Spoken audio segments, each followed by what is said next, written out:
네, 문화살롱 시간입니다. 권상희 평론가님과 함께합니다. 어서 오세요. 안녕하세요. 네, 오늘 정말 모처럼 네. 기쁜 소식으로. 네. 요즘 많은 분들이 이제 그냥 손흥민 씨 그 선수 얼굴 보면서 그냥 흐뭇해해요. 뭐 무슨 기사가 나오든 그냥 흐뭇해하고. 그렇죠. 네, 그냥 사진만 이제 바라보고 계시는 분들도 있고, 네, 아빠 미소, 엄마 미소 짓는 분들 길거리 네. 가다 많이 보게 되는데. 손흥민 선수 10년간 뛰어온 토트넘을 이제 떠났고요. 네. 드디어 LA로 갑니다. 네. 네. 이제 확정이 됐고 입단식도 했죠. 네, 기자회견까지 했습니다. 네. 뭐 그 소식부터 말씀을 드려야 될 것 같아요. 네. 입단식이 대대적으로 진행이 됐습니다. LAFC의 홈구장인 BMO 스타디움에서 입단식이 열렸는데요. 네. 이 자리에 이제 LA 시장을 비롯해서 시의원 또 네. 한국 총영사관 등이 참석한 것으로 알려졌고요. 네. 여기서 LAFC 단장이 세계 최고 리그에서 대단한 성취를 이룬 선수다. 이렇게 손흥민 선수를 소개했습니다. 네. LA 구단과 지금 손흥민 선수가 2027년까지 지정 선수, 이 셀러리 캡을 적용받지 않는 선수로 등록이 돼요. 이게 이제 어떤 의미인지 궁금하실 텐데 네. 셀러리 캡이라는 게 팀 연봉 총액 상한제입니다. 여기에 손흥민 선수는 해당이 되지 않아요. 아, 그래요? 네. 그렇다는 얘기는 네. 연봉 제한 없이 그러네. 높은 연봉을 받을 수 있다는 것. 네. 뭐 줄여서 말씀을 드리면 특급 대우를 받을 수 있다. 진짜 완전 특급 대우네요. 네, 그리고 이게 2028년까지 연장 옵션이 있고요. 네. 2029년 6월까지 이 추가 연장 옵션이 포함돼 있다. 이런 또 보도가 나왔습니다. LAFC에 따르면 네. 그동안 소니에 대해서 엄청난 존경심을 갖고 있었다라고 하면서 소니를 LAFC와 우리 도시로 데려오는 건 몇 년 동안 우리의 꿈이었다. 그런데 이제 LAFC 입장에서는 드림스 컴트루가 된 거죠. 네. 네. 양쪽 다 드림스 컴트루가 된 것 같긴 한데. 네, 맞습니다. 꿈을 이룬. 일단 그 LAFC가 어떤 팀인지, 네. 뭐 손흥민 선수도 굉장히 이 팀에 대해서 그 상찬을 하던데 어떤 팀인지 좀 알려주시죠.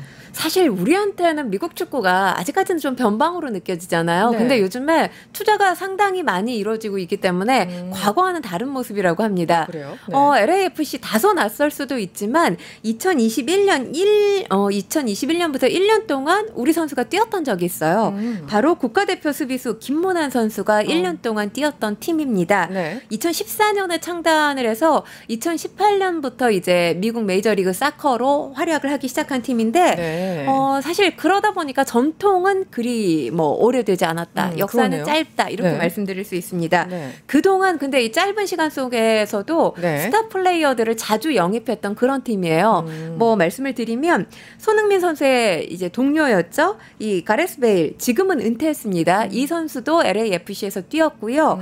그리고 토트넘 골문을 지켰던 위고 요리스. 네. 지금도 LAFC의 골문을 지키고 있습니다. 그렇습니까? 네. 네. 이제 함께 뛸 수 있고요.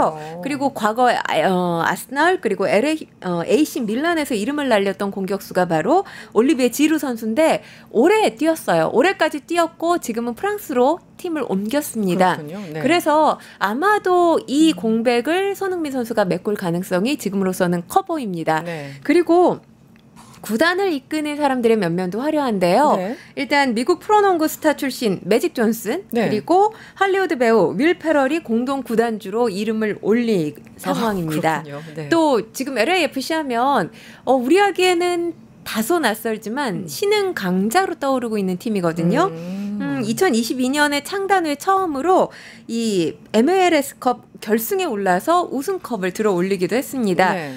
그러니까 뭐 손흥민 선수가 올 5월에 유로파리그 우승컵을 들어 올렸잖아요. 지금 LAFC로 이적을 하면서 이곳에서도 우승컵을 들어 올릴 가능성이 있다. 이렇게 점쳐지고 있습니다. 뭐 지역 라이벌이 LA 갤럭시인데 이곳이 지금 LA 갤럭시 같은 경우는 우리 홍명보 감독이 과거에 여기서 선수로 뛰었잖아요. 네. 전통이 30년이나 됐습니다만 지금 LAFC와 비교했을 때 자존심 대결에서 LAFC가 앞서 나가고 있다. 이런 평가를 받고 있습니다. 일단 뭐 지금 미국 국가대표 출신인 스티브 체룬돌 감독이 지휘를 하고 있는데 이 감독이 이렇게 얘기를 하고 있어요. 손흥민 선수는 우리 리그뿐만 아니라 전 세계 어떤 리그에서든 데려오고 싶어하는 그런 선수다. 네. 이렇게 평가를 하기도 했습니다. 듣기만 해도 기분이 좋아지네요. 네. 네. 일단 뭐 이미 손흥민 선수는 레전드가 된 것 같아요. 이게 어떤 뭐 국뽕 이런 게 아니라 네. 실질적인 기록들이 이미 레전드가 됐고, 그런데 또 이분이 욕심이 많으셔가지고 손흥민 선수 LAFC의 레전드가 되겠다고 다시 한번 이제 포부를 밝힌 그런 상황. 네. 그런데 한 2주 전인가 이제 평론가님 나와 주셨을 때 이제 축구를 잘 모르는 저에게 손흥민 선수가 얼마나 위대한 선수이고 네. 또 이제 어디로 갈 예정인데 여러 가지 설들이 있더라. 네. 그중에 중동도 있었잖아요. 그렇죠. 그래서 미국이냐 중동이냐 혹은 또 제3의 지대냐라고 여러 가지 설들에 대해서 소개를 해주셨는데 결국은 LA 미국행을 선택했습니다. 네, 이유가 뭘까요? 일단 손흥민 선수가 새로운 도전을 하고 싶었다고 해요. 새로운 그러니까 도전? 그 새로운 도전이라 함은 유럽의 빅리그에서 뛰는 것도 새로운 도전일 수 있겠지만 그러면 토트넘도 사실 유럽 리그잖아요. 그렇죠. 계속 유럽에 있다 보니까 아예 대륙을 바꾼 것이 아닌가 이런 생각도 듭니다. 그럴 수 있죠. 그리고 중요한 건 지금 좋은 선수들을 데려오기 위해서 프로젝트를 가동하고 있어요. LAFC가. 아, 그래요? 그래서 손흥민 선수가 이런 야망 있는 팀에서 뛰고 싶어 하지 않았을까라는 생각도 한 가지 들고요. 또 한 가지는 지금 손흥민 선수가 원래는 토트넘에서 내년 여름까지 뛸 수 있었잖아요. 그런데 지금 팀을 옮기게 된 이유. 이건 뭐 토트넘과 상의를 한 거지만 네. 중요한 건 내년까지 만약에 토트넘에서 뛰고 자유계약 선수, FA 선수로 풀리게 된다면 손흥민 선수는 그럼에도 높은 몸값을 자랑하겠지만 네. 그렇게 되면 토트넘이 챙길 수 있는 게 없어요. 네. 이적료라는 게 발생하지 않잖아요. 네. 그렇게 되면 사실 손흥민 선수로는 손해볼 수 있는 게 아무것도 없어서 나쁘지 그렇구나. 않지만 네, 네. 손흥민 선수가 10년 동안 토트넘에서 뛰면서 헌신을 다해 온 건 토트넘에 그만큼 애정이 있기 때문이잖아요. 그렇죠. 네. 토트넘의 레전드로 남은 이상 팀에도 마지막까지 무언가 이바지하고 싶다는 생각이 아마 간절하지 않았을까라는 생각이 듭니다. 그래서 시기를 근데 조금 네. 여기서 또 이제 물음표가 생길 거예요. 물음표. 네. 그렇다면 이적료를 더 많이 줄 수 있는 게 LAFC가 아니라 네. 바로 오일머니가 있는 사우디일 텐데 왜 사우디행이 아닌 LAFC행을 선택했을까? 그러게요. 거기에 대한 물음표에 답이 있습니다. 과거에 손흥민 선수가 한 인터뷰에서 이렇게 얘기를 했어요. 내게 중요한 건 돈이 아니라 내가 좋아하는 리그에서 뛰는 거다. 그러니까 멋있다. 손흥민 선수가 평소에 돈보다는 명예를 택한다라는 목소리가 있었거든요. 네. 그의 일환이지 않았나라는 생각이 듭니다. 그러니까 사우디 구단으로 갔을 경우엔 이보다 훨씬 더 많은 뭐 돈을 챙길 수가 있겠죠. 네. 그런데 그것보다 본인이 새로운 도전을 하기에는 미국행, LAFC행이 훨씬 더 낫다라고 생각을 한 것이 아닌가 싶습니다. 네. 또 한 가지는 아까 제가 이제 스타 플레이어들 영입하고 있다라고 하면서 골키퍼 위고 요리스 말씀을 드렸잖아요. 위고 요리스하고 손흥민 선수가 토트넘에서 7, 8년을 함께 뛰었어요. 그러니까 10년이란 시간 동안 호흡을 상당히 많은 시간 함께 뛴 거고 네. 손흥민 선수가 주장 완장을 차기 전에 토트넘의 주장 완장을 찼던 선수가 바로 위고 요리스입니다. 그러니까 위고 요리스가 있었던 것도 손흥민 선수가 직접 기자회견에서 밝혔거든요. 토트넘에서 LAFC의 행으로 이제 결심을 굳히는데 주요한 역할을 했던 것으로 보입니다. 친구가 있어. 그렇죠. 네. 그게 심적으로 얼마나 위안이 되겠어요. 위로도 그렇죠. 되고. 네, 그런 것도 영향이 있었을 것 같고. 그래서요. 네. 얼마예요? 이게 또 이렇게, 제일 중요하죠. 네, 이렇게 저렴한 질문. 저는 이제 이게 액수가 너무 크니까 사실 감은 안 오는데 굉장히 많이 받는다더라 소식을 들은 것 같아요. 저렴한 질문이지만 모두가 관심 있는 질문이죠. 있겠죠. 네. 네. 일단 이적료부터 말씀을 드리겠습니다. 이적료가 368억 원.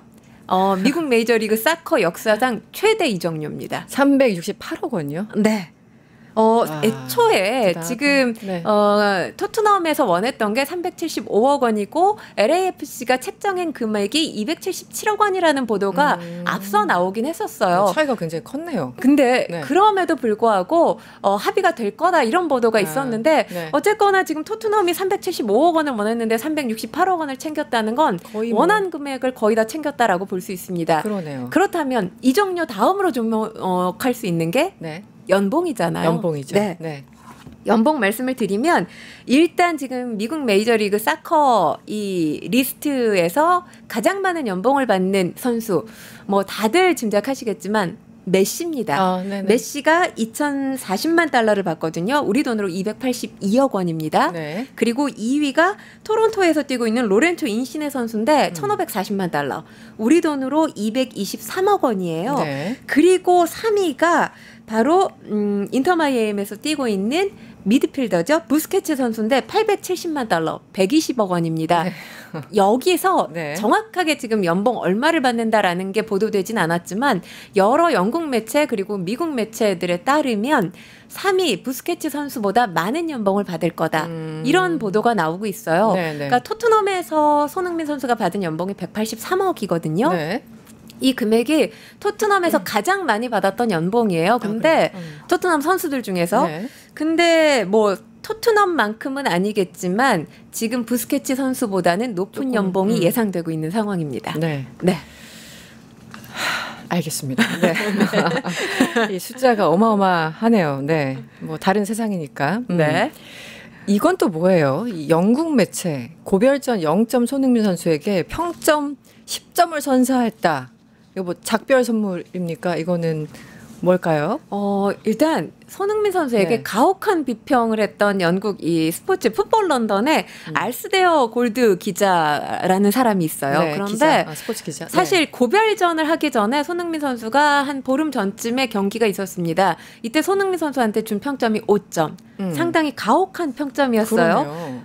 평가가 몸은 녹슬었고 터치 미스가 많았다. 어머나. 네, 이런 호평을 내렸는데 네. 고별전에서 10점을 준 이후 그날 경기는 사실 손흥민 선수가 공격수로서 특별한 모습을 보이진 않았거든요. 네. 그렇다면 당연히 이 사람이 평점을 낮게 줬을 것 같은데 그날 경기로만 평점을 내린 게 아니라 손흥민 선수의 10년을 평점으로 평가를 한 게 10점 만점에 10점이었던 겁니다. 아, 그렇구나. 그러니까 네. 이 10점, 그러니까 10년에 대한 어떤 손흥민 선수 이 토트넘에서의 헌신을 만점을 준 거죠. 그래서 지금 뭐 그런 이야기가 나와요. 이 기자 역시 그리고 고별전을 치른 손흥민 씨 역시 유종의 미를 거뒀다. 작별이 품격 있었다. 이런 평가가 나오고 있습니다. 그러니까 같은 기자, 그동안 이제 박하게 했던 그 같은 기자가 이번에는 10점을 줬다라는 거죠? 네, 그렇습니다. 손흥민 선수야 뭐 사실 일방적으로 이제 평가받는 입장이었으니까 할 말은 많았을 텐데 좀 억울한 측면이 있었을 것 같고. 네. 이 기자는 장사 잘한 것 같은데요. 이런 표현이 좀 그렇지만. 계속해서 지금 이 기사가 굉장히 많이 회자되고 있거든요. 그러니까요. 네. 역시 영리한 10점이 아니었나 싶습니다. 네. 그리고 이것도 굉장히 중요한 거죠. 어떤 선수의 등번호를 결번시키는 거. 그러니까 아예 그냥 일단 보존하는 거. 그래서 7번을 한시적으로 비워둔다고 하는데 이것도 굉장히 중요한 거겠죠. 토트넘 입장에서는. 일단은 검증된 적임자가 나올 때까지 7번을 누구에게도 주지 않겠다. 이게 뭐 언제 7번을 누구에게 줄지는 모르는 일이죠. 지금 한시적인 결변이라고 하니까 그만큼 손흥민 선수가 10년이라는 세월 동안 헌신했다는 걸 토트넘이 인정했다고 볼 수 있는 거고요. 그리고 7번이라는 숫자가 축구 선수들한테 굉장히 중요한 게 7번. 팀의 간판, 에이스를 상징하는 네, 그런 번호입니다. 그렇군요. 지금 이걸 손흥민 선수를 능가하는 선수가 나오기 전까지는 누구에게도 주지 않겠다라는 의미인 거고요. 네. LAFC에서도 여전히 손흥민 선수 등에 7번을 달고 뛰게 됩니다. 아, 그래요? 네, 그렇습니다. 똑같은 7번을. 네. 오, 그럴 수가 있구나. 네. 알겠습니다. 뭐 런던 교민이 뭐 편지도 보내고 메시지도 보내고 손흥민 당신은 삼성 그 이상의 자부심이다. 뭐 이런 내용도 있었다고 합니다. 그렇죠. 참. 이 동상 얘기는 뭡니까? 동상? 그러니까 네. 이 지금 팀 내에서 토트넘 팀 내에서 이제 히샤를리송이라는 브라질 출신 선수가 있어요. 네. AI로 이제 손흥민 선수의 동상 이미지를 만든 거죠. 그래요? 그러면서 저 사진에 지금 나오네요. 네. AI 이미지인데 진짜 동상 같지 않습니까? 네. 그러면서 이제 구단에게 플리즈 제발 동상 만들어 달라. 그러니까 손흥민 선수의 10년 역사를 잊지 않게 기록할 수 있는 무언가를 만들어 달라 이렇게 요청을 한 것으로 보입니다. 네. 네. 저는 이거 이미 만든 줄 알았어요. AI였군요. 역시. 네, AI였습니다. 알겠습니다. 요즘 자세히 봐야 됩니다. 아니면은 금방 또 착각할 수가 있으니까. 네. 다음 이슈로 넘어가 볼까요? 네. 최근에 저도 이제 그 헤드라인 쭉 보다 보니까 연예 섹션에 네. 홍진경님 얘기가 많이 또 나오더라고요. 홍진경 씨. 네. 어떻게 좀 안 좋은 소식이었나 봅니다. 이혼 네. 소식을 전했어요. 네. 그리고 정선희 씨 유튜브에 출연해서 본인이 이혼하게 된 사실을 굉장히 담담하게 유튜브에서 밝힌 거예요? 대화를 하면서? 어찌 보면 상당히 쿨하게 이야기를 하고 있어요. 그런 기존에 사실 연예인들이 직접 이혼 얘기를 A부터 Z까지 어떤 매체를 통해서 하는 경우가 드물잖아요. 네네. 그런데 홍진경 씨는 달랐습니다. 일단 뭐 홍진경 씨에 따르면 남편과 본인 사이에 유책 배우자라고 하잖아요. 이혼할 만한 특별한 귀책 사유는 없었다는 거예요. 누구 한쪽의 잘못이 아니다. 네, 왜 이혼했을까? 좀 다르게 살아보자라는 거예요. 그러니까 지금 홍진경 씨가 2003년에 결혼을 했거든요. 네. 22년 동안 결혼 생활을 잘해왔다라고 밝혔어요. 이제 남은 시간 따로 또 잘 살아보자 이런 의미로 이혼을 했다라고 밝혔습니다. 그리고 또 홍진경 씨 하면 딸인 라엘이라는 이름을 모두가 알 수 있을 만큼 라엘이가 홍진경 씨의 유튜브뿐만 아니라 방송에도 출연을 여러 차례 했어요. 네. 그러다 보니까 라엘이가 지금 중학생 15살이거든요. 아, 그래요? 네. 라엘이에 대한 또 질문도 있었는데 엄마 아빠 이혼 결정을 존중해 줬다고 합니다. 이혼하기 전에 일단 라엘이한테 먼저 관련 내용을 의견을 물었다고 하고요. 라엘이가 부모의 결정, 부모의 선택을 지지했다고 하고 이제 홍진경 씨가 그 얘기도 해요. 굉장히 헐리우드적인 게 지금 사실 부부가 이혼을 하면 사돈도 남이 되는 거잖아요. 그렇죠. 사돈끼리 여전히 만나서 식사도 잘하고 이야기도 잘하고 있다고 합니다. 네. 그리고 남이 돼서 진짜 우정을 느꼈다고 해요. 남편에게. 진짜 좋은 오빠 같은 느낌이 든다고 이야기를 하고 있습니다. 그래서 지금 네티즌들 반응 보면 세상에 쿨한 이혼 소식이다. 세상 쿨한. 네, 그럼에도 불구하고 이혼 얘기 하기 어려운 얘기인데 담담하게 밝혀줘서 응원하고 싶다. 이런 목소리들 이어지고 있습니다. 제가 잘은 모르지만 이제 홍진경 씨 나오는 프로그램을 여러 가지 본 적이 있는데 굉장히 홍진경답다, 쿨하다, 이런 생각이 드네요. 네. 괜찮습니다. 저는 어쨌든 헤드라인이 누구 한쪽의 책임이 아니다 이렇게 얘기를 하셔서 이거 참 좋다라고 이제 헤어지면서 서로 욕하면서 헤어지는 경우가 태반인데. 그렇죠. 그렇기 때문에 사실 그런 이유가 누적돼서 이혼을 하는 거잖아요. 그렇죠. 그런데 어쨌든 굉장히 나름의 담백한 쿨한 소식이었습니다. 그리고 또 정우성 배우 얘기도 많이 나왔었는데 이건 혼인신고 때문에 이런 기사들이 좀 쏟아지는 것 같습니다. 네. 일단 정우성 씨가 혼인신고에 대해서 맞습니다라고 밝히진 않았어요. 그런데 소속사 입장을 보면 배우 개인사와 관련된 과도한 관심과 추측은 자제해달라라고 하면서 사적인 부분이기 때문에 회사 차원에서 공식적인 입장을 밝힐 수는 없다라는 취지로 목소리를 냈습니다. 그래서 지금 이걸 기정사실화해서 보도한 매체들이 굉장히 여럿 있고요. 보통의 경우 이런 소식이 전해지게 되면 혹시라도 소속 배우에게 뭔가 데미지가 생기지 않을까라는 우려 차원에서 소속사가 아닐 경우에 강력하게 아니라고 이야기를 하는 편이거든요. 일단 부인하고 보죠. 그렇죠. 근데 지금 긍부정이 없는 상황이기 때문에 사실이 맞다라는 또 시각이 지배적입니다. NCND면 보통 긍정이니까. 그렇죠. 긍정으로 우리 알겠습니다. 그러니까 예전에 문가비 씨랑 결혼이 아니라 이제 다른 그렇습니다. 혼인신고를 완료한 연인 과거에 이제 오랫동안 정우성 씨와 연인 사이였던 걸로 알려졌던 그런 여성입니다. 그러다 보니까 지금 정우성 씨 혼인신고와 관련된 이슈가 떠오르면서 문가비 씨와의 사이에서 태어난 아들 그리고 지금 혼인신고는 또 다른 여성과 했잖아요. 우리가 살고 있는 시대, 사회 속에서 새로운 어떤 가족상을 제시했고 여기에 대한 책임과 관련해서 또 여러 가지 의문점들이 생겨나는 또 문제를 제시했다. 이런 목소리들도 있습니다. 네, 같은 사건에 대해서 워낙 다양한 의견들이 있을 수 있으니까요. 일단 모두 다 성인들이니까 각각의 입장을 존중하도록 하죠. 네, 캐대헌 얘기로 넘어갈까요? 제가 이거 질문을 제가 해도 되나요? 혹시 캐대헌 다 보셨어요? 봤죠. 다 보셨구나. 네. 저는 한 1, 2회 보다가 갑자기 그거 보고 라면이 먹고 싶어져가지고 캐대헌 보다가 라면 김밥 먹다가 그 뒤에를 미처 아직 보질 못했는데. 네, 라면 김밥 정말 땡기죠. 국밥도 땡기고요. 그거 보면 계속 역시 라면이야. 한국인은 라면이야. 이런 생각이 맞습니다. 드는데 거기 이병헌 씨가 목소리로 나옵니까? 네, 그렇습니다. 사실 그래서 이병헌 씨를 두고 요즘에 그런 얘기 많이 나와요. 오징어 게임도 찍었잖아요. 그리고 이번에 캐대헌에 또 목소리 출연도 하고 있고요. 있고요. 또 이제 부산국제영화제 사회도 보지 않습니까? 아, 그렇죠. 네, 개막작 박찬욱 감독의 신작에 또 출연하잖아요. 작품을 보는 눈, 작품을 보는 안목이 이보다 더 뛰어난 배우는 없다. 이런 평가가 나오고 있습니다. 진짜 최고네요. 사실 오징어 게임이 공개되기 일주일 전에 캐대언이 공개가 됐잖아요. 그러면서 그러네요. 이 오징어 게임 시즌 3 그리고 캐대언까지 굉장히 세계인들에게 사랑을 받는 작품들이잖아요. 네네. 이렇게 작품 선정을 하기가 어려울 텐데 네. 뭔가 행운이 따른 것 같기도 하고 네. 역시 대배우가 그냥 되는 게 아니라는 생각도 맞아요. 듭니다. 아니 그래서 저는 이병헌 씨 그 배우도 좋아하고 목소리를 너무 좋아해가지고 그렇죠. 특히 목소리가 나온다길래 제가 또 뭐 숄츠 같은 거 막 찾아봤는데 너무 짧은 거예요. 그래가지고 네. 너무 감질나 왜 목소리가 이거밖에 안 나오는 거야 막 이렇게 혹시 혼자 한탄을 하고 있었는데 일단 오늘 준비한 원고들 한번 가보죠. 네. 네. 지금 OST가 엄청나게 인기고 이 노래 따라하는 가수들 네, 커버하는 가수들 너무 많죠. 그 컴피티션이 열렸더라고요. 유튜브에 네. 봤는데 이 사람이 부른 이 OST, 저 사람이 부른 네. OST 해가지고 정말 난리가 났더라고요. 어떻습니까? 뭐 바다, 뭐 맞아요. 이제 아이돌 1세대 하면 네네네. 대표적인 가수 바다죠. 그렇죠. 바다 씨부터 이제 4세대인 아이브의 안유진 씨까지 안유진 씨. 가요계에서 노래 잘한다는 가수들은 지금 다 커버를 하고 있어요. 네. 소양 씨, 에일리 씨, 맞아요. 제가 다 들었는데 네. 정말 노래들 잘하잖아요. 네. 그 가운데서 많은 분들이 이제 그래도 최고라고 많이 꼽는 분은 바로 바다 씨.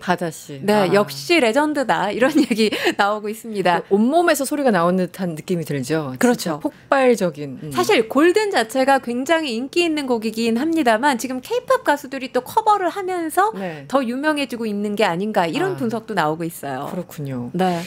이게 이제 다시 한번 저번에 한번 말씀을 하셨지만 네. 이렇게까지 열풍, 돌풍 근본적인 이유를 뭐로 보시는지 지금 외국 매체에서도 엄청나게 보도를 하고 있더라고요. 계속 네. 이제 보도가 끊이지 않는 게 원래는 지금 이 캐대언 같은 경우는 다른 작품하고 조금 지금 열풍을 몰고 있는 추세가 달라요. 왜냐하면 비교가 불가한 장르란 느낌? 보통의 경우 네. 이제 눈에 띄는 작품, 재미있게 보는 작품이 공개를 한 다음에 1, 2주차에 굉장히 시청수가 늘어납니다. 네. 근데 캐대언 같은 경우는 입소문 때문에 지금 6주, 7주 차에 접어들었는데 여전히 지금 시청수가 높은 상황이에요. 네. 이게 굉장히 다른 점이라고 볼 수 있는데 네. 일단 이렇게 열풍을 몰고 오고 있는 이유가 있다면 서사 자체는 사실 특별할 게 없어요. 그러니까 내러티브가 촘촘하다라는 생각은 저는 사실 못 들으면서 봤거든요. 네. 근데 이 내러티브의 빈 공간을 메꿔주는 게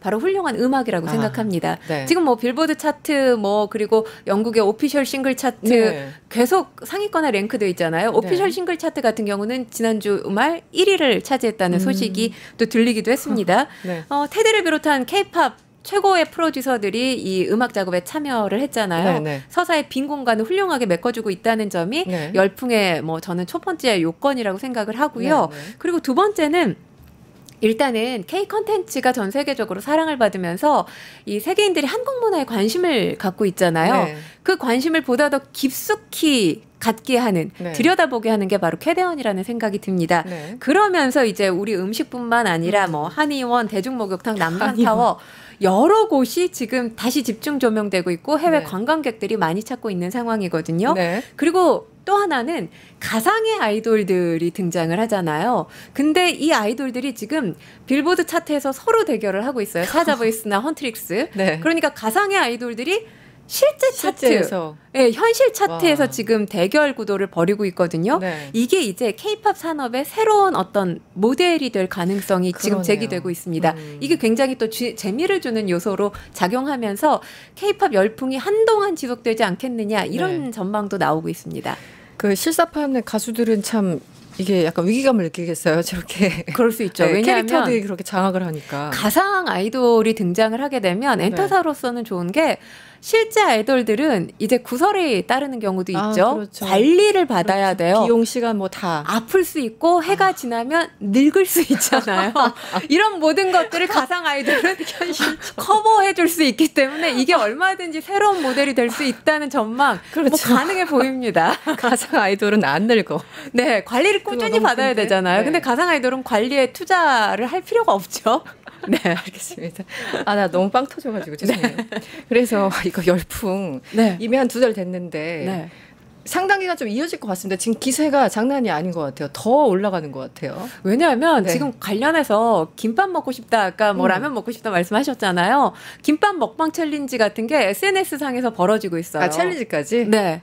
캐대원의 이유 때문입니다. 근데 이런 열풍들이 지금 젊은 세대, 특히 K-팝 팬덤을 중심으로 해서 이루어지고 있거든요. 네. 앞으로 이제 뭐 BTS가 또 완전체로 모습을 드러내고 활동을 하고 이렇게 되면 시너지 효과가 분명히 발생을 할 것이기 때문에 네. 이런 지금의 열풍이 계속될 가능성이 있고요. 그리고 지금 많은 수요자들, 그러니까 캐대원을 본 시청자들이 시즌2를 강력하게 요청을 하고 있습니다. 시즌2. 시즌2가 언제 나올진 모르겠지만 빨리 나와준다면 이 연결 효과가 분명히 더 오래 지속되지 않을까 이런 생각을 해봅니다. 그런데 이게 우리는 이제 즐겁죠. 보는 사람 즐거운데 이거 제작비도 그렇고 제작 기간도 그렇고 상당했을 텐데 시즌2가 갑자기 확 나오기는 조금 우리가 인내심이 필요할 것 같기도 하고요. 이게 제작 기간이 상당하지 않았을까요?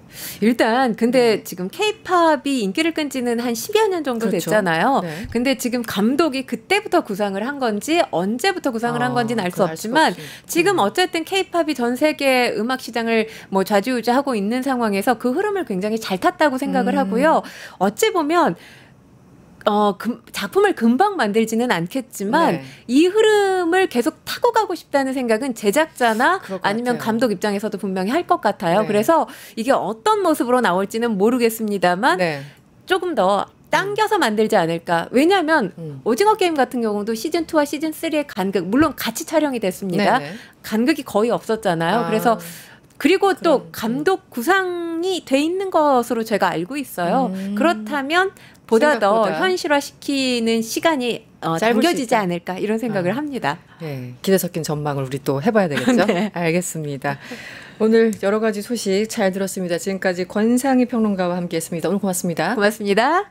유튜브 구독하고 실시간 채팅과 댓글을 남기시면 매일매일 7,000TTCO를 드립니다. 참여 방법은 통통물 어플을 다운로드하고 회원가입과 로그인을 해주세요. 마이페이지에서 나의 회원 고유 번호를 복사해주세요. 유튜브 구독 후 실시간 채팅이나 댓글창에 고유 번호를 한 번만 입력하면 준비 끝! 지금 유튜브 채팅과 댓글 쓰기 참여하고 7,000TTCO 받아가세요.